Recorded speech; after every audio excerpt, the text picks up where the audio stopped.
Mike sat in a chair out on his patio going over a business bid when he put the document down and thought about the night.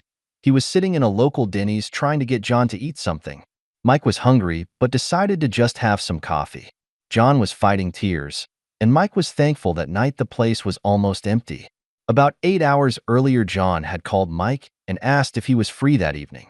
Mike winced when he saw John's number pop up on his caller ID. Mike had planned to take his girlfriend Amy out that evening, and she was excited about the trip to Richmond they had planned. Amy saw Mike's face after he ended the call, and she knew something was wrong. Mike walked into his home office and sat down and opened a file from his filing cabinet. As Mike skimmed through the file, he thought John was somebody I helped through the heartache of finding his wife June was having an affair with another man from her office. John really loved June, and after about 2 weeks of living in my guest room, he attempted to reconcile with June. That was almost a year before. John knocked on my door about 6 p.m. and Amy knew our night that night was not happening. So she put on some jeans and a t-shirt and was going to have a night watching a Chicago Fire marathon on TV.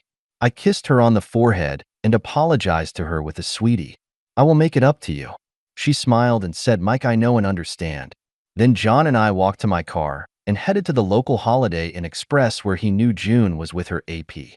This hotel has some outside tables on one side of the hotel. As we pulled up into the parking lot, John said, "There is June's Mustang." I asked John what you were planning to do. John said he was going to set off the car alarm on her car. Because he had a key fob, he could do so very easily. But before he did so, he got into the car and left a note taped to the steering wheel for her to look behind her. The first time it took several minutes for her to come outside close enough to turn the alarm off. Just as she was about to walk back inside, John set it off again. This time June walked to her car and saw the note. Turning around, she saw John walking toward her. By this time, I was almost running to get between them. To her credit, June just stayed quiet. She did finally enter the hotel, and several minutes later, both she and the AP walked out. I am 65 years old, and John is almost 35 years younger than I am. It took every bit of my strength to keep John off the AP. To better understand why, think of Don Knotts from The Andy Griffith Show. John would have killed him. Finally, John stopped and started to cry. I screamed at the AP to either go back inside or leave. About this same time, two guys jumped over the fencing around the outside tables and came running out to us. The AP went back inside, and the two guys followed him. I was almost pushing John toward my car and left a crying June standing next to her car. John was silent during the drive up the interstate to the exit where Denny's is located. John said I should have listened to my father and brother and never taken June back. I said, "John, you can honestly say you tried." I am not 100% sure how June found us, but about the same time the server handed me the bill, June walked in. I saw her first, and the feeling in my stomach was like I had been punched. June's makeup was a mess and looked bad. Around this time, a police officer entered the place and looked to be picking up an order. June started screaming for John to look at her and grabbed his arm. John stood up and started calling her names and told her to never touch him again. The officer walked over to where we were and said, "You are disturbing the peace, to knock it off." I knew this cop and I told him that we were leaving. I asked the cop to help me by keeping June in the place while I got John out of there. About 5 minutes later, we were on the road. John wanted to get into a hotel for the rest of that night, so I took him to one near the interstate. That next morning, I drove over to the hotel to pick John up so he could collect his car and go home. About an hour later, John called me and said that June had left him a voicemail that she had been arrested and needed him to bail her out. I then called a therapist I work with and told her about John. She called John and I went on about my life. June did get out, and later the charge against her was dropped. She had slapped the cop and he arrested her. When I think about that, I still get angry.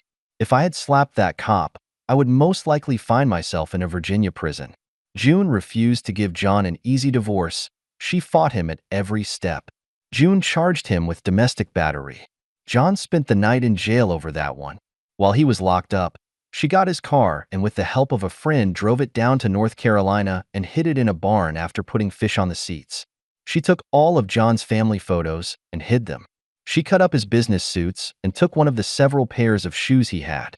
By the time I got back into the situation, June was telling all of John's friends she caught him in bed with another man. All the while, John's attorney was keeping up with this. Then one of my neighbors told me, "Mike, your car has been damaged." Because there are surveillance cameras all over the place, I could see that it was June and another female that did the damage. I had 2 long scratches from the rear of my car to the front on both sides. So deep that it went past the paint, doing close to $10,000 of damage to my car. About an hour after viewing the footage, I was having criminal damage charges filed against June and later the other female after I found out her name. I remember the day the insurance appraiser came out and he laughed a bit and said, "Who did you piss off, Mike?" To this day, even though I have a judgment against June and the other girl, I am yet to get a penny.